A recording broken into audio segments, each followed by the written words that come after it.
America में इस समय सिर्फ ले-ऑफ्स नहीं हो रहे, बल्कि हजारों इंडियन प्रोफेशनल्स के लिए पूरा इमिग्रेशन फ्यूचर अनसर्टेन होता जा रहा है। खासकर उन लोगों के लिए जो बड़ी टेक कंपनीज में काम कर रहे थे। मेटा, अमेजॉन और दूसरी कंपनियों में एआई ड्रिवन रिस्ट्रक्चरिंग के बाद सबसे बड़ा असर उन फॉरेन वर्कर्स पर दिख रहा है जो H-1B वीजा पर अमेरिका में रह रहे थे। अब सिचुएशन ऐसी बन रही है जहां एक तरफ कंपनीज एआई ऑटोमेशन पर तेजी से शिफ्ट कर रही हैं और दूसरी तरफ इंडियन एम्प्लॉयज को सिर्फ नौकरी नहीं बल्कि लीगल स्टेटस बचाने की लड़ाई भी लड़नी पड़ रही है।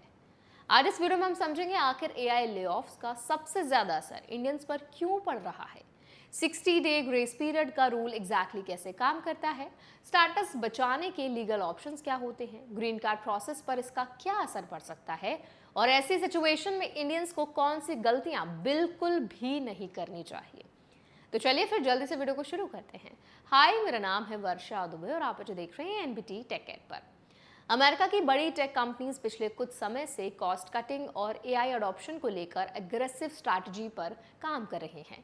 कंपनीज का फोकस अब ट्रेडिशनल हायरिंग कम करके ऑटोमेशन, एआई टूल्स और लीन वर्कफोर्स पर ज्यादा हो गया है। इसका सीधा असर उन टीम्स पर पड़ रहा है जहां हजारों इंडियन प्रोफेशनल्स काम करते थे, क्योंकि यूएस टेक इंडस्ट्री में इंडियन वर्कफोर्स की प्रेजेंस बहुत बड़ी है। इसीलिए ले ऑफ का इम्पैक्ट भी डिसप्रोपोर्शनेटली इंडियंस पर दिखाई दे रहा है। लेकिन यहाँ सबसे बड़ा इशू सिर्फ जॉब लॉस नहीं होता। H-1B वर्कर्स के लिए नौकरी खत्म होने का मतलब इमिग्रेशन काउंटडाउन शुरू होना भी होता है। यूएस इमिग्रेशन रूल्स के हिसाब से अगर किसी H-1B होल्डर की नौकरी चली जाती है तो जनरली उसके पास 60 डे ग्रेस पीरियड होता है। इसी दौरान या तो नई नौकरी ढूंढनी होती है या फिर वीजा स्टेटस चेंज करना पड़ता है, वरना अनलॉफुल प्रेजेंस का रिस्क शुरू हो सकता है। यही वजह है कि ले ऑफ के बाद इंडियन फैमिलीज पर मेंटल, फाइनेंशियल और लीगल प्रेशर एक साथ बढ़ जाता है। एआई रिस्ट्रक्चरिंग के बाद कई स्किल्ड प्रोफेशनल्स को अचानक ले ऑफ का सामना करना पड़ा। बड़ी प्रॉब्लम यह है कि एआई हायरिंग ट्रेंड अब फ्यूअर एम्प्लॉयज के साथ ज्यादा आउटपुट पर फोकस कर रहा है, यानी फ्यूचर हायरिंग पैटर्न भी पहले जैसा स्टेबल नहीं दिख रहा। इसका असर उन लोगों पर ज्यादा पड़ सकता है जो ग्रीन कार्ड बैकलॉग में पहले से कई सालों से वेट कर रहे हैं, क्योंकि अगर बीच में एम्प्लॉयमेंट ब्रेक आता है तो पूरी इमिग्रेशन टाइमलाइन डिस्टर्ब हो सकती है। ऐसी सिचुएशन में यूएस इमिग्रेशन रूल्स कुछ लीगल ऑप्शंस भी देते हैं। अगर किसी का ले ऑफ हो जाता है तो वो ग्रेस पीरियड के दौरान दूसरी एम्प्लॉयर के साथ H-1B ट्रांसफर फाइल कर सकता है। कुछ लोग B1, B2 विजिटर स्टेटस या स्टूडेंट रूट जैसे टेम्पररी ऑप्शंस भी एक्सप्लोर करते हैं ताकि यूएस में लीगली स्टे मेंटेन किया जा सके। लेकिन सबसे जरूरी चीज टाइमिंग होती है।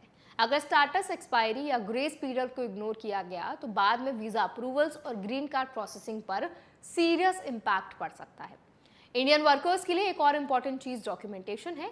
Lay off notice, severance details, payroll records, I-94 previous approvals और इमिग्रेशन फाइलिंग्स प्रॉपर्ली मेंटेन करना बहुत जरूरी होता है, क्योंकि फ्यूचर पिटिशंस और स्टेटस वेरिफिकेशन में यही डॉक्यूमेंट्स काम आते हैं।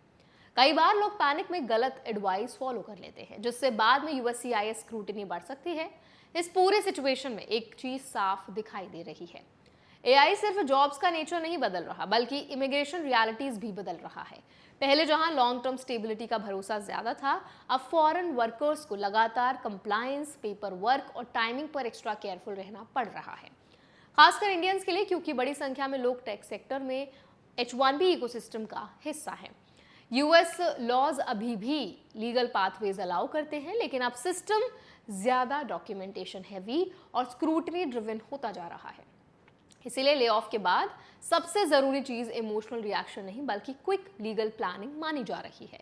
सही फाइलिंग, सही टाइमिंग और लॉफुल स्टेटस मेंटेन करना ही इस फेज में सबसे बड़ी प्रोटेक्शन बन सकता है। और यही वजह है कि अब अमेरिका में सिर्फ नौकरी सिक्योर होना काफी नहीं माना जा रहा, बल्कि इमिग्रेशन स्टेटस को कंटिन्यूअसली सिक्योर रखना भी उतना ही जरूरी हो चुका है। तो आई होप ये वीडियो आपके लिए हेल्पफुल रहा होगा। अगर ये वीडियो आपको पसंद आया तो उसको लाइक भी करें, शेयर भी करें। आपका कोई कमेंट है, आपका कोई फीडबैक है तो वो भी कमेंट्स में जरूर शेयर करें। ऐसे और अपडेट्स के लिए हमारे चैनल एनबीटी टेक एड को भी जरूर सब्सक्राइब करें।